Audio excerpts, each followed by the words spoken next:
What's up, everyone? I am Rebecca, and you are watching Rebecca the Reseller. Thank you so much for joining me today for the third episode in my brand new series, Lessons from My Favorite YouTubers. I am so excited to have today's guest on. I am welcoming Mogi Beth. Welcome, Mogi. Hi, thank you so much for having me. Thank you so much for agreeing to do this. I appreciate it. I am somewhat newer to your channel, but have really enjoyed it over the past couple of months that I've been watching it. I have lots of really interesting questions for me that I'm curious about, but lots of really great things to say about you and your channel. So we'll let that kind of play out. But first, let's just start off with you kind of letting everyone know who you are and what you do and where you sell and just your general little intro spiel. Okay, yeah. So, hey, y'all, I am Mogi Beth. I have been reselling on Poshmark for a little over 3 years now, and a year and a half ago I went full time, and I've been trying to document this whole journey both on Instagram and YouTube, and I think in the past 6 months I've been much more active on YouTube and giving a lot of informational videos over on there.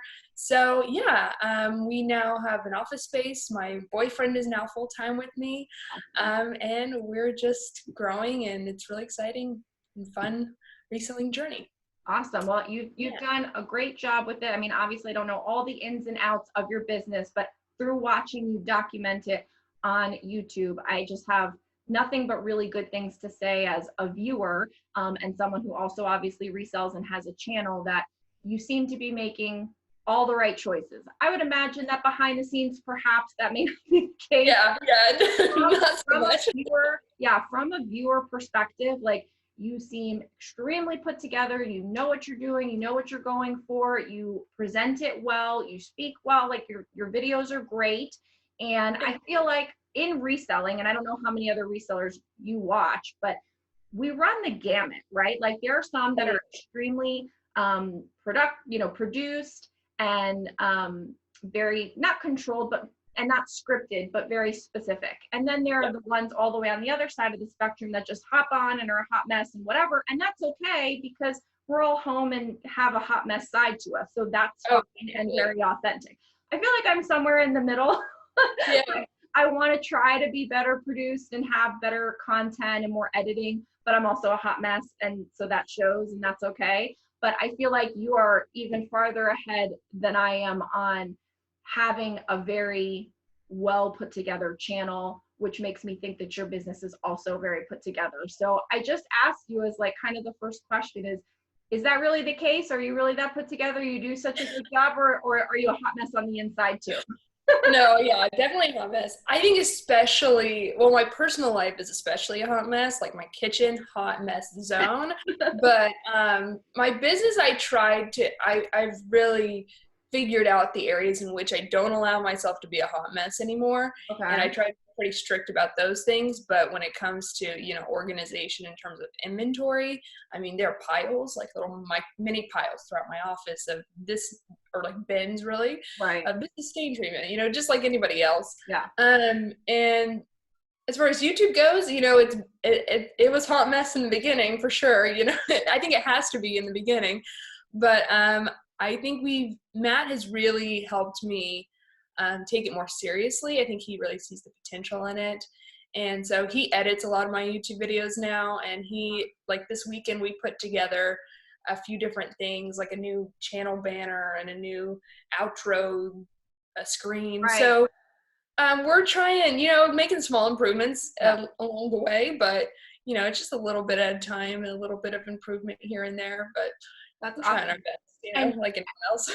Yeah, no, I like I said, I mean, from the viewer side, it looks like it's a well-oiled machine, and that you know where you're going, you know what your strengths are, and as a person who struggles with that, but also knows the importance of that, I definitely think that it takes a confidence in yourself, and I don't know, things are making noise over here. Like a confidence in yourself of, taking that deep introspection. What am I good at? What do I want to be good at? Those kinds of things. And I think you may have alluded to it. I won't ask your age. It's not proper to ask a woman her age, but I think you're probably a good, what? I'm 27. Oh, damn. It's even more than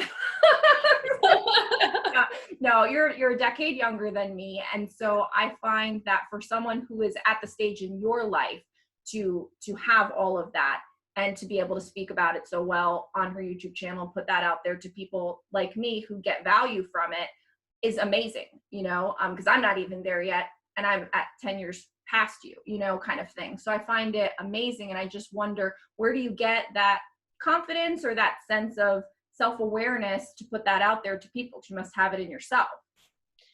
That's a good question. I think if you watch my very first YouTube video, you would see a very not so confident side of me. Right. I mean, it's actually pretty startling how much I have progressed in that area, especially. I'm just very, like, it's just night and day almost. Yeah. And that was only, like, it wasn't, I don't know, a year and a half ago. It's So, I think it's just over time. In the beginning of doing anything, you're going to be really bad at it. And just giving yourself a lot of self-compassion and a lot of space to just mess up and be awkward and not, you know, grill yourself for it. And, you know, give yourself some feedback and listen to feedback. And I definitely got a lot of feedback along the way. So I definitely have a lot of insecurities still, and I struggle with a lot of things, especially as it pertains to social media. So, but, you know, I think I'm also just constantly, I mean, I go to therapy, and I have been for a very long time, and I talk about it openly. It's something, being grounded in yourself is something that's so, so important if you're going to put yourself out there on social media, just because everyone has an opinion about you, yes, good and bad. And it's really important to focus on what your opinion of yourself is, because ultimately that's what matters. And if you're living, you know, a life according to your values and you're keeping focused on your values and your purpose, why you're on any which place, right. Then I think that's kind of what I hold on to in order to just kind of stay sane and stay seemingly confident, I guess. Yeah. No, I think that's great. And I had and I think you mentioned, do you watch Gary Vee? Yeah. Yeah. So Actually, I mean, he talks about that a little bit about, you know, you can't let in the positive without letting in the negative. And if you want to try to not let in the negative, then you can't let in the positive. And that's a thing on YouTube, and having comments and getting feedback from people and messages and DMs and things like that. And I've been lucky when I was the Reseller Mom Show, and then I rebranded to Rebecca the Reseller to kind of open up the world a little bit. I kind of felt like when I was Reseller the Mom Show, it was a great, not cop out, but a way to keep insulated from the larger world that might make comments. Because if you were just talking to moms, like, who's got time to sit there and make comments on videos? Like, we're busy. We're barely lucky that we can watch a video without like toddlers crawling on us. So, you know, I kind of felt like I was able to have training wheels in the YouTube world because I only spoke to women that probably had way too much else to deal with than make comments. And put yourself out there to the larger world in total. You know, luckily I haven't had too much of it, but I would imagine that as I get larger, it will come. Just as it happens with everything. So it's good to hear you say that. And I think maybe that's, you know, that all kind of lines up with what I hear from, you know, other people. So that's awesome. I totally agree with that, what Gary Vee says on that. Gary Vee actually came and spoke to my intro to marketing class, and my sister when he was really small, when his marketing firm was really small, and I got to see his offices in the very beginning. And you were in New York then, right? I went to school in New York. Yeah. So, and how I view that is just, I think a lot of people, whether, including me, and I mean, I think everyone, honestly, when you're growing up, when you're in high school, middle school, whatever, right, your currency is attention. Like, you're just constantly craving and wanting attention. That's how we're hardwired. And so when we grow up, we're really kind of figuring out how to deal with that in the external world. And one way is social media. I mean, it's like basically the currency of social media marketing, or having any kind of social media presence. But the trap that you fall into there is that you are constantly focused on external validation. And if you do that, then you're just going to be on this roller coaster of emotions. It's so volatile, because one day people love you and the next day people are mad at you. And people who don't really know you, you don't know them, you don't know what values they're living their life by, or anything, you know, of the sort. And so I think the last 3 years when I've been, you know, on social media as Mogi Beth, I've really learned that my number one reason for being here can't be attention. Like, it can't be for external validation. And of course, there's a small part of me that like does still appreciate it, but I have to be focused on a larger purpose, a larger mission. And I like the external validation, both good and bad. I just constantly remind myself, what people say about me, positive or negative, really doesn't have that much to do with me. It has way more to do with them and like how they perceive me and like what they either strengths or weaknesses that like or dislike about me. And I can't really control that. I have no idea where that's coming from. It comes from a million different things that I don't know until I get to know that person. I don't have time to get to know everyone who watches me. So I just constantly remind myself of that. Yeah. And I think that's great. And that's why I try, because I want this series to be about resellers, because obviously I'm watching you for your reselling knowledge and reselling entertainment and reselling companionship when I'm taking photos and all that stuff. But at the same time, there is that social media element. And I think there are a lot of resellers, because it is so YouTube, Instagram, like we're watching a lot to learn, to have camaraderie, that there are people that wonder, should I do a YouTube channel too? And I don't think there's enough talk about the reselling YouTube channel, which I think there's probably some elements that are similar across other niches on YouTube. I don't know. I don't watch much. I don't know if I even know what they are. I'm sure people watch YouTube for other reasons, but you know, I wish there was more talk about reselling YouTubers and kind of their experience and what is that, because I don't think people talk about that enough. So anyway, that's neither here nor there. And I get a lot of people saying that, you know, they want to start a YouTube channel, or they have started a YouTube channel, or they just sum up my success or anyone who's on YouTube success to just YouTube. Right. There's a lot of discussion around YouTube as it pertains to reselling in particular, just because it does, a lot of resellers, you know, are very active on YouTube, consume a lot of entertainment or information on YouTube. So it's definitely, I think it's an important topic for resellers in general. I mean, if anyone's watching this, they're on YouTube, so you know, it's on it, watching it. And I think then people wonder, should I have a channel? Would that help me? You know, and I don't want it to all be about that, because there are plenty of people that don't, but I just find it interesting. Like I said, I've just been very impressed with what you've put out so far. So the other thing that put you in the definite area of why I wanted to ask you what to be on here and why you're one of my favorite reseller YouTubers is because you have, I don't know, I'm assuming you seem to be a disciplined sourcer, perhaps more disciplined than I am. For those that have watched my channel, they'll probably know, because I would go to the bins and pick up all kinds of stuff and like, why do I have this? Why did I sell this? Or I put it in the store and then I take a bunch out because I'm like, it's not selling and I should have never put it in my store to begin with. Creates a ton more work than if I had just said no at the beginning. And I think that's one of the things that I admire most about you, is having the fortitude and discipline to say, this is what I'm after. I'm after this type of ASP, whether it's that number, or I'm after this type of brand or this type of aesthetic, whatever your criteria are. And so I'm curious if you could elaborate on some of those criteria that you use when determining what you're going to pick up and put in your closet. Yeah, I think having an average cost of goods that's substantially higher than most resellers has definitely forced me to be more disciplined. Mm-hmm. And I think that's actually a really positive thing for me, just because if I'm going to put, you know, a substantial amount of money, invest a substantial amount of money into an item, that's an asset in which I need to really make sure has a return on investment. Mm-hmm. And I need to also make sure I have the potential for making that return on investment as soon as possible by listing. So I look up comps, of course, and I think that's really important. And I think I listened to your interview with Denali. I think she said this too, and it's even if you go to the bins, treating every item you bring into your home as something you are making an investment in and have an expected ROI for.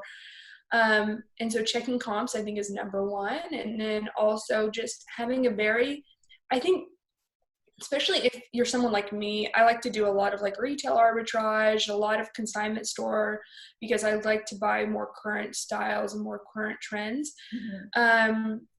Being very conscientious of what consumers are looking for right now, Mm-hmm. and being really diligent about your research on trends, and being really diligent about your research on basically like, consumer behavior.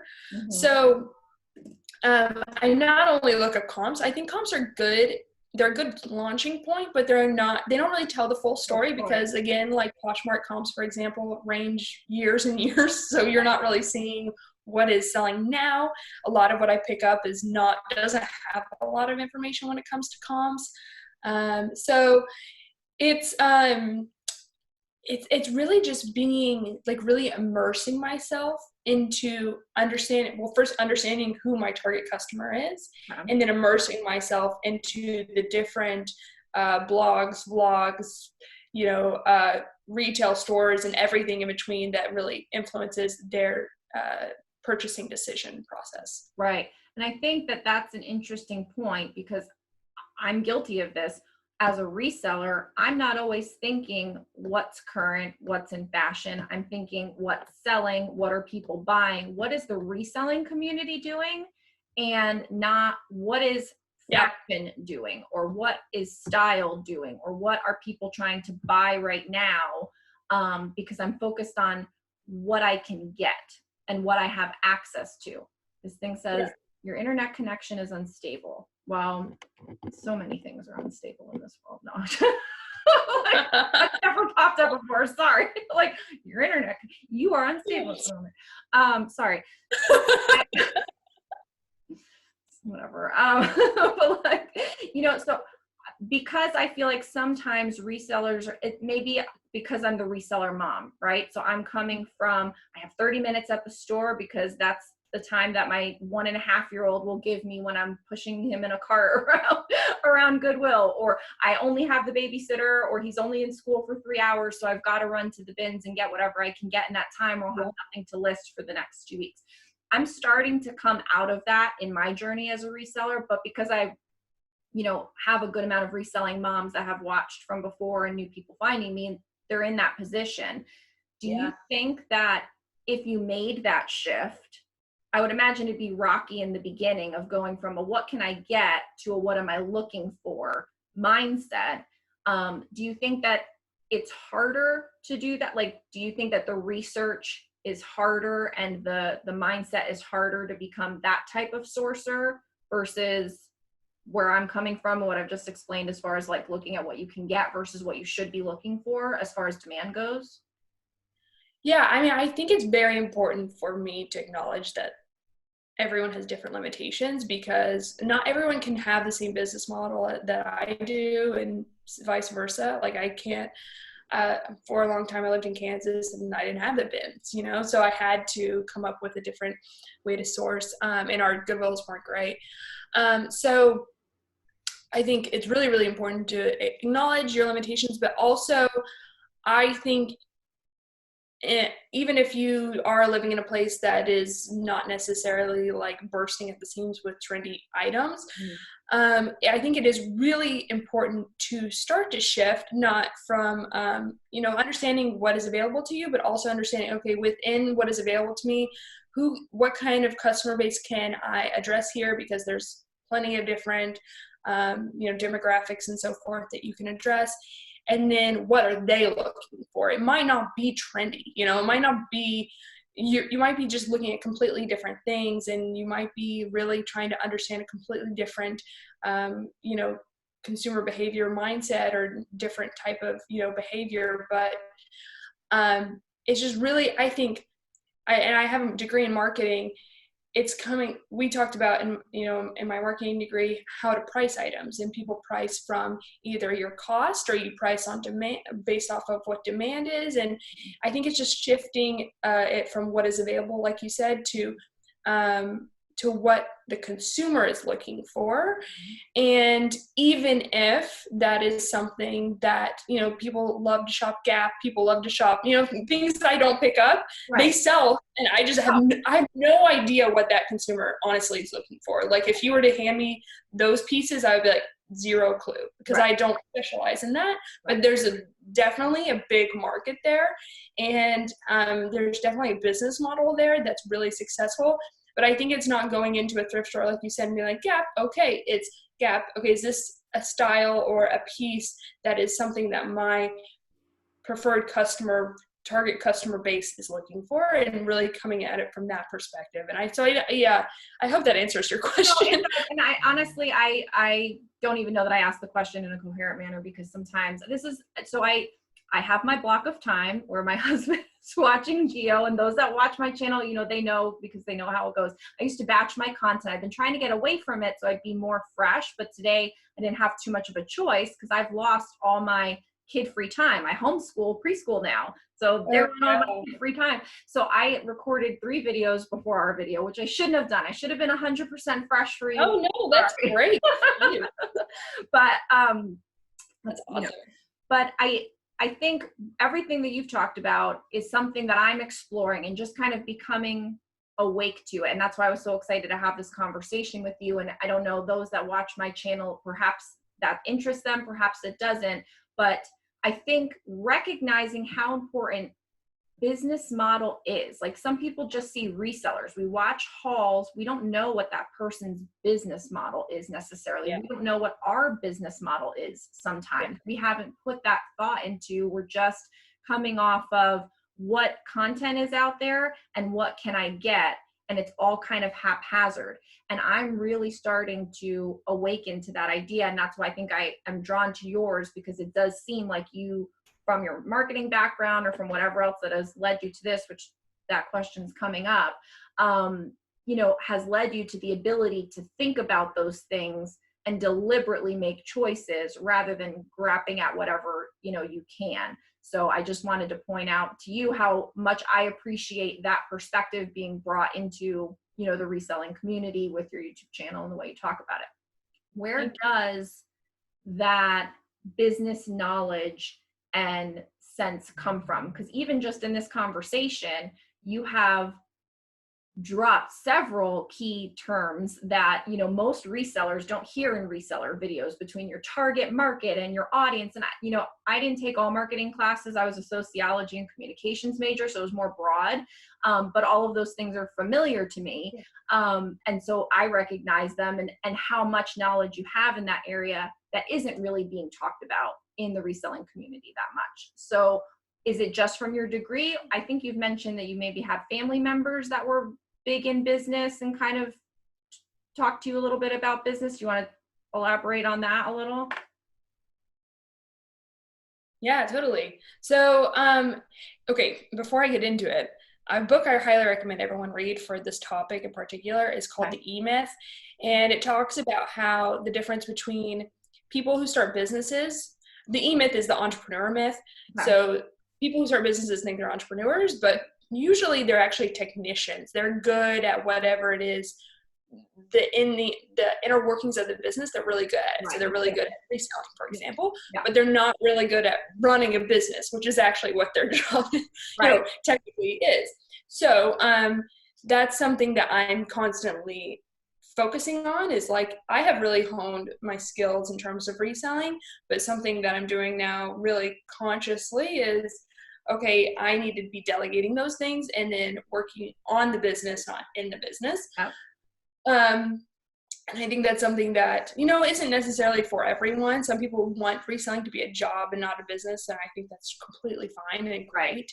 But I come from a different perspective, like you said. So I grew up with an entrepreneurial family when, I don't know how far you want me to go back, but my grandma had 6 kids. Well, I couldn't remember who it was, but I know you said that there was someone that, in one of your previous videos that was like a business person or had a business. So I just love those kinds of stories. And so I want to hear it. Yeah, do you mind if I share it? Tell it. Okay. So my grandma had 6 kids. She lived on a farm. She was a nurse. Yeah. And my granddad was a history teacher. And just by circumstance, sort of, she acquired a telephone book company that was bankrupt, and she was working for, actually, at the time. And so they grew it from their living room with no money to over 25 years, something that they eventually sold for nine figures, like a lot of money. And she had all 6 kids working for the company.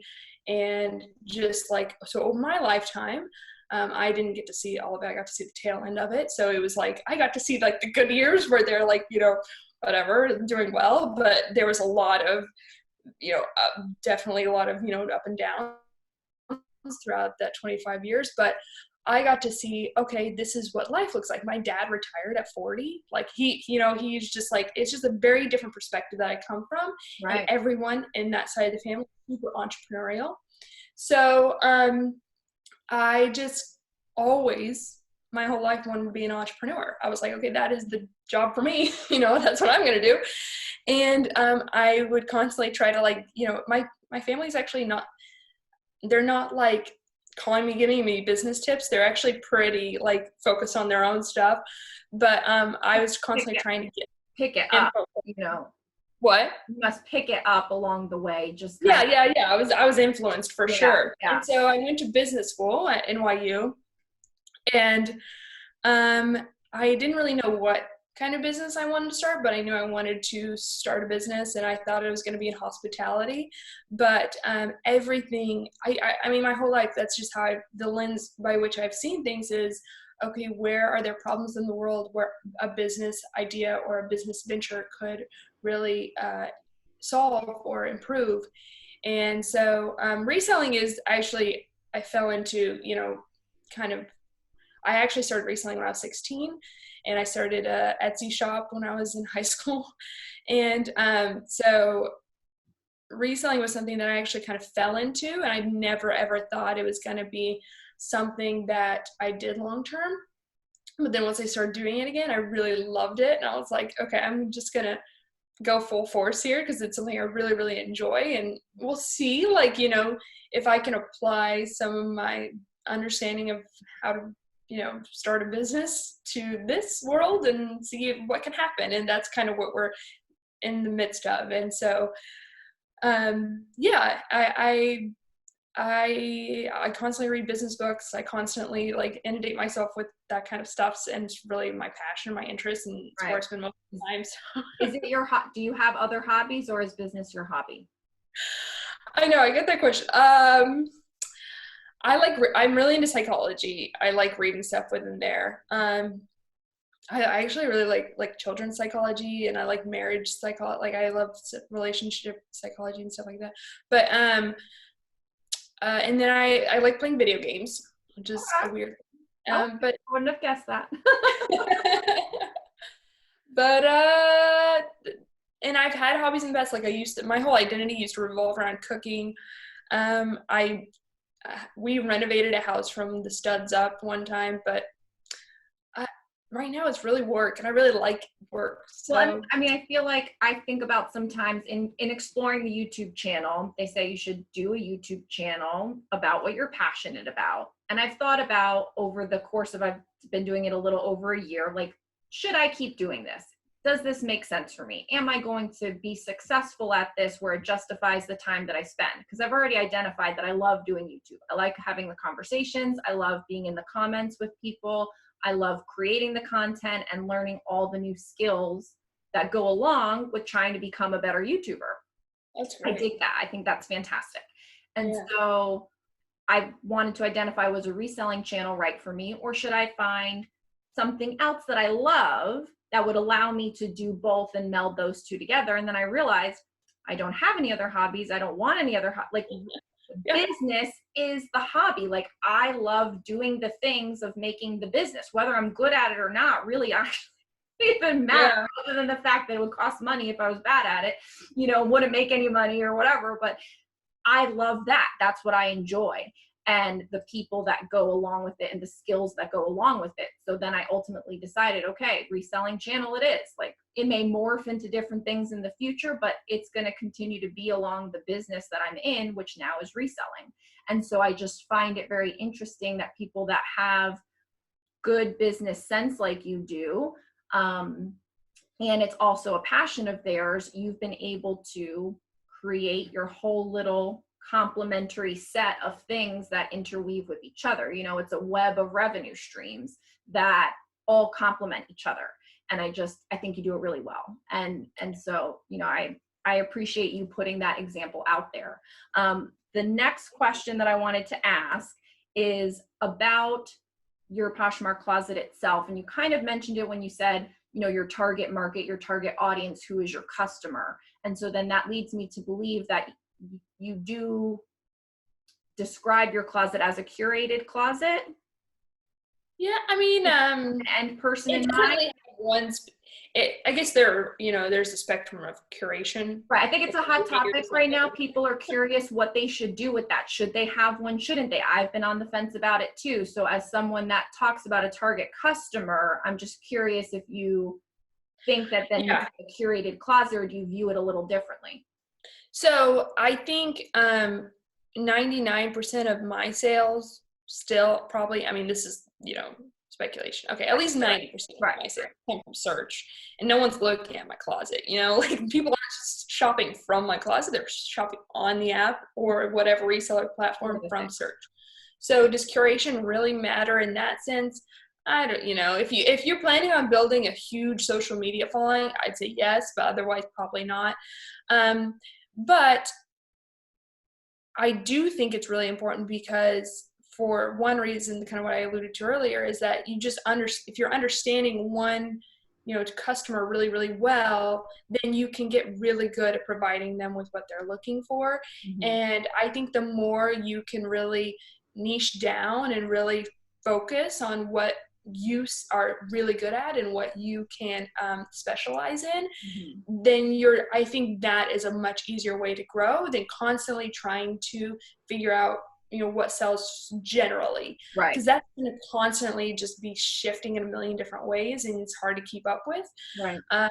So I think in the beginning, it's important to find what niche, what specialty. I mean, everyone does it differently, but this is what I would do. Yeah. What niche, what specialty really lights you up and brings you joy, and you can dabble and play around with it and experiment with other things here and there.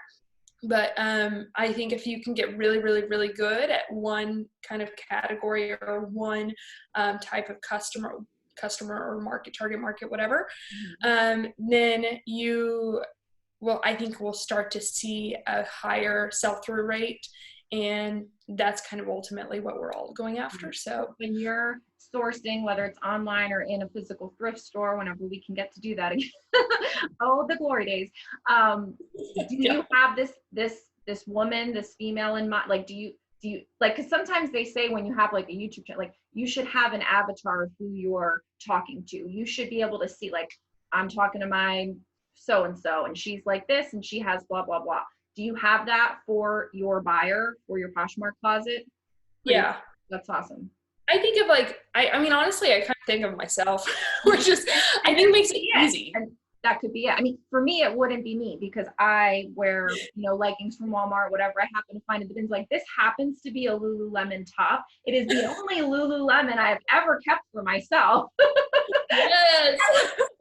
One, because most of the time they don't fit me. Because I'm it's not so nice that I wouldn't be mad if I kept it versus selling it. It's just, yes, it's that perfect gray area where you're so I'm just this is okay to keep for myself, But yeah, I mean, I'm not a fashion lover. I am not the, fashion plate where I value people looking at me for what I'm wearing kind of thing. And I never have been. So end up in this reselling world is kind of funny, but there's a deep drive in me that whatever I've picked to be good at is the thing I'm going to be good at. So if I picked reselling to be good, I'm going to be good at it one way or the other, whether it means that I am naturally that person that is the shopper or not. So that's why I'm coming at it from an objective place where you seem like you actually have an actual love for what you're selling and, all of what goes into it. So I'm sure that makes it a little bit easier. Yeah. I mean, it's just a different way of, it's a different business model, and it's a different reason why you're there. And I think I think when people treat reselling as a commodity, or clothing as a commodity or whatever, I really respect that, because it's an asset with inherent value, and ultimately that's what it is. That's we're buying and trading assets. And so it's, you know, I think especially if you're someone who is in, well, where are you located again? I'm in Orlando, Florida. Oh, okay. That's actually great. Is it good for sourcing? There's a lot of options to source. We have 2 bins here, and we have Goodwills all over the place. We have Salvation Army and a lot of, you know, kind of church thrift stores and rummage sales, and obviously you have a longer season for garage sales. Where I live is a little bit of a nicer area, and so locally I tend to do okay when I do my closet clear outs, but going to the bins or just going to a regular Goodwill, I'm not finding en masse what some other resellers, like, you know, a Colorado or a Los Angeles reseller, I'm not finding that kind of stuff. You know, sometimes to even find an old Free People is a stretch. Yeah. So, you know, my 3 hours at the bins is going to yield me a completely different output than, let's say, you know, to put her on the spot, Savannah Street Savvy over in Colorado. You know what I mean? She's going to come away with a completely different thing than I will. So it's plentiful, but it's not perhaps the most coveted of brands. But again, that also leads to, but now that we see that there is online sourcing and you have to find your way in this world that we're in at the current state with the pandemic going on, I think a lot of people have, if they've chosen to pay attention to this, they've opened their eyes that online sourcing can work, that online sourcing can look different than what you thought it was, or what have you. And it has for me, so I'm speaking, you know, just for myself. Yeah, so totally. I do think that having these conversations about business model, about your target person, not about what's available, but what you choose to pull out and put in your store, is really within your control. Like, you can choose, where before I didn't feel like I could choose that much, you know? So it's personally on my journey, it's interesting for me right now what I want to do with it and where I do want to go with it. Making those decisions to niche down is hard. It's really hard. So I think, you know, we'll maybe go into that topic, and then, you know, I'll be mindful of your time, and then I'm sure Gio's going to be ready for family lunch here soon. But, you know, how do you place value on deciding that you wanted, you know, like you say, you maybe buy for yourself what you would want? So is that the only then criteria that you go into it? Or do you say, I don't really do real fur, I only do faux things, or I don't, you know, I would love cashmere, but I don't want to deal with silk, or I don't know why I'm coming up with those things, but saying yes to some things and no to other things. Is it just based on a price point, or is it more the look that that person is going for? So yeah, I think it's important, like as you go through your reselling journey, to start like learning, you know, where your strengths and weaknesses lie, and really understanding like what kind of boundaries you want to put up for yourself. Mm-hmm. Of course I look for, is this going to make a return on investment based off of data available? If there's no data available, based off the research I've done and my understanding of what's trending. And then, but then second of all, I also kind of tailor what I'm picking up based off of what I myself like, and also because if I really love it, I'm probably going to be more apt to get it listed quickly, and you know whatever, I guess, market it if I Right, with a little, yeah. And then also just like understanding my weaknesses and being okay with the fact that, like, for instance, I really steer away from white pieces of clothing. I almost always find a stain. It's like, I hate stain treatment. So when I'm thrifting, I'm really wary of white. Even if I don't see anything in the thrift store, I'm like, I feel uncomfortable. And then, you know, there are certain categories that I just don't have a lot of knowledge in, and so I don't really gravitate towards them. Like, for instance, I don't carry a purse personally, so I just don't really understand the purse category very well. It's something that I'm really trying to learn more about, but I rarely pick up bags and purses for that reason. So that's like you know, something that I'm like a weakness of mine, and I try to take small risks and chances on different things in that category. But you know, I've made some really bad decisions in that category before. Yeah. So That's interesting. Yeah, I have too.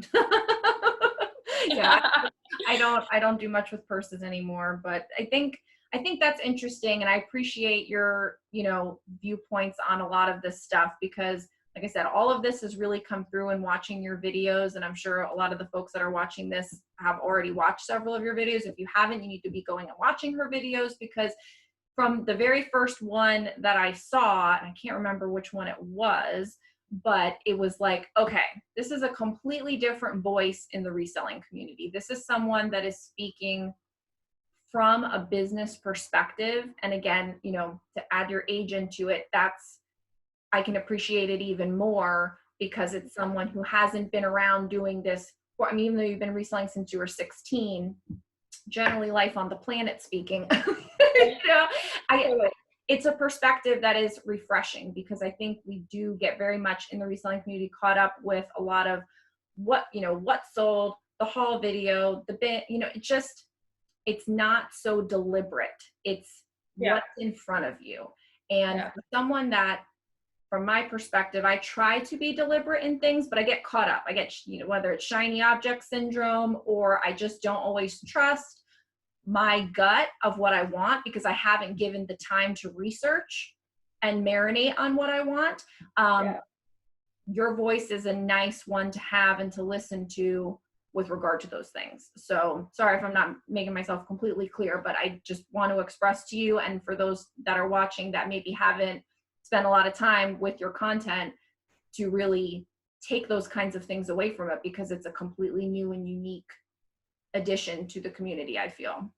Yeah, thank you. And I still, I think it's developed over time. In the very beginning of my reselling journey, I was picking up anything and everything. I used to sell vintage. I used to do all these different things. And so I think through trial and error, I've really figured out what I enjoy and what lights me up. But and then once I figured that out, then I could really dive into like more logistical stuff and how to actually leverage it into a really successful business model and all of that. And it comes with its own unique set of challenges. I think every kind of, whichever avenue you go down does. Yeah. But, and there's no right or wrong one. You just kind of have to figure out which one is for you. But I think you're right in the sense that, like, coming to this from a place of, okay, I do want to be deliberate. I do want to, like, be intentional and learn, use every month as a learning opportunity to learn not only about what's working, but what I enjoy. And then hopefully over time, just progress and grow. I think a lot of times people get stuck in the same monotony and routine and whatever it is, and it's just challenging yourself. Yeah, it's a time-consuming grind, and for someone who likes systems and processes, and I'm always trying to shave even a few seconds off of what I'm trying to do, whether when it was just me or when I had helpers. I've always been focused on the system. I think we both have maybe a shared enjoyment for daily refinement in that regard, because I get a lot of those ideas from him. I had him on, the channel to talk about that stuff. I value a lot of that, but because that brings you onto this micro level of shaving seconds off of processes and looking that you're not really looking at it from the bird's eye level, taking time to, and again, from my perspective, to marinate on and ponder on, where is it that I want to go? What is the best place for me to go? What would that look like if I took that 3 steps down the road instead of just focusing in the, how can I take this photo 3 seconds faster? So I agree with all of that. I think that's it. Yeah, I've always been someone who's like really future oriented. I always am thinking about 3, 5, 10 years in the future. And so for me, it's like, okay, do I want to be doing what I'm doing today 3 years from now? For me, the answer is no. I don't want to be steaming clothes 3 years from now. So, or doing, whatever. I want to hire someone else and give them pay them to do those things. Yeah. Well, and I was just the other thought that I had on that was, because you have the higher profit margin, or maybe I shouldn't say that, because you have the higher price point, and then I'm assuming then a better profit margin, you have a little more space to then allow those helpers to come in. And if not, then, I'm sure you're already looking at that, because I know you want to hire help or whatever. Because I think for me, where I ran into trouble was assuming that the volume that having helpers would bring in would make up for the fact that I didn't have the margin to allow them into the business. Totally. And so that's really where, for a while, I didn't realize it, but in hindsight now, I realized that was the issue, and I didn't see it until it was too late. Yeah. I didn't really have the margin. I assumed that the volume was going to make up for the fact that I didn't have the margin, and I didn't. I didn't have either. I didn't have volume, and I didn't have margin. I was on both ends of it, but not being successful in either one. Yeah. And that's what's leading me down this path of trying to figure it out. So I think for you, you'll probably be set up way better to have those helpers steam for you, et cetera. Yeah. Well, it's interesting because it's like, it takes the same amount of time to steam and measure if you do that and list a $15 item as it does a $150 item. And so when you are paying someone, you're conscious of the fact that, okay, this person can list 30 in an hour, and you're breaking down the cost per item. And if it comes down to, okay, I'm paying about $1, $2 per item for someone to, process it and all this stuff. Yep. If you're selling it for 15, that really eats into your profit margin, like you said. But if you're selling it for 150, that's totally worth it. It is worth it. And also, if you are, and this was another thing that I learned, and, I'm not telling it to you, I'm telling it to the people, people who are going to go on this road, is that 150 is only realized when you sell the stock, when you sell that asset. And so you're going to be paying them front loaded on all 400 that you do that month or whatever, but you're not going to sell all four. I mean, you might perhaps, but like once you start you're going to sell 200 or less. And so you're paying on the 400, but you're selling 200 or less. And so that there's, the other half of your cash flow issue. So for those that are considering hiring someone, small and measured, make sure you have the margin and make sure your sell-through is there so that you can carry on that burden, because it's not about per item, sell it for 150, I paid 10 or whatever, and now I'm going to only pay $2. Oh, okay, clearly that's fine, but that has to cover the 10 other items that you also bought and paid for the work on that you did not sell yet. Yeah. So it's a video Matt really wants to do, but I'm like putting off for, I don't know how long, is doing a break-even analysis in your business. So understanding that, okay, this is your overhead if you're hiring someone or getting a retail space or rental space, whatever, office space. And then also understanding your sell-through rate and understanding your rate of reinvestment and factoring in all of those things. And also what we do is we factor in our bills. Like we're just straight up, okay, we need to pay this, we need to make this much money. So how many items do we need to be listing in order for this, kind of equation to make sense? And the more overhead you have, obviously the bigger that number is. And so the more you need to be churning out. And so although, that person is going to hopefully, make money, break even, you also have to be kind of, constantly growing and pushing out more volume. And so it's not like, it's a constant, I think one of the books that I read and I think is really interesting is called Profit First, and it talks about entrepreneurial poverty and how a lot of entrepreneurs are constantly reinvesting everything they have into their business so that they're basically always broke. And I think that's a real reality for a lot of resellers, and something that people don't really talk about is, and I get that question a lot, is how much are you reinvesting? Because if you want to hit higher, revenue or higher growth, you're kind of like taking more out of the business and you're making less, we aren't making a ton of money. Like we aren't rolling in cash over here. Yeah. I read that book. I just did a video called Reseller Finances about that book and how I put that process into my business and how much more confident I feel in my finances and in the decisions that I'm making, and how it's completely changed, like everything from like 2019 to already 2020, even going on with everything that's crazy right now where sales are down or whatever, and then heading into possible summer slowdown. I'm not worried because I have my percentages worked out. I know what my tax fund, I have all my accounts set up, like please go watch that video and then watch hers when she does hers, because I'm sure, and I'll be excited for that because I think that will be really good. Whose video is that? I did a reseller finances. Oh, you did? Oh, on good. the Profit First book, because that guy's awesome. Good. And he's from Jersey and I'm from Jersey. And so I listened Nice. to it. So I don't know if you read it or listened to it. Yeah. I actually listened to it. Yeah. Yeah. He's like got a cool, kind of, Yeah, totally. I don't know why, but this is all I come up with. But, so I enjoyed that. I've listened to a few of his books. But that one, was really like, okay, I can put this into perspective now. And for someone who appreciates how important numbers are, I don't always do the best with figuring them out. And so I felt like it was a very simple and easy way for me to like get confident with my finances. So that's funny that you say that, because I love it.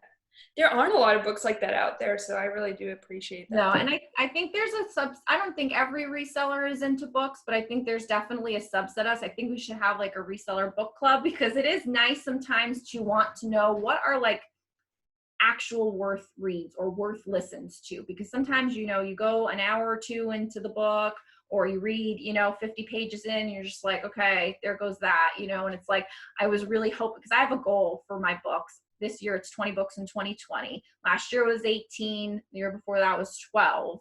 Nice. I've only read one, so I'm very behind. Do you listen to books? Huh?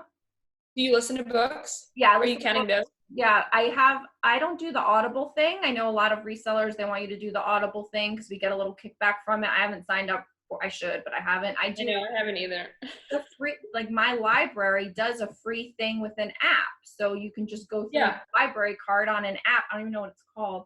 And there's 2 of them that I've done. So you get them for free. You don't have to pay. I'm not gonna pay for the book. Like, don't pay for the book.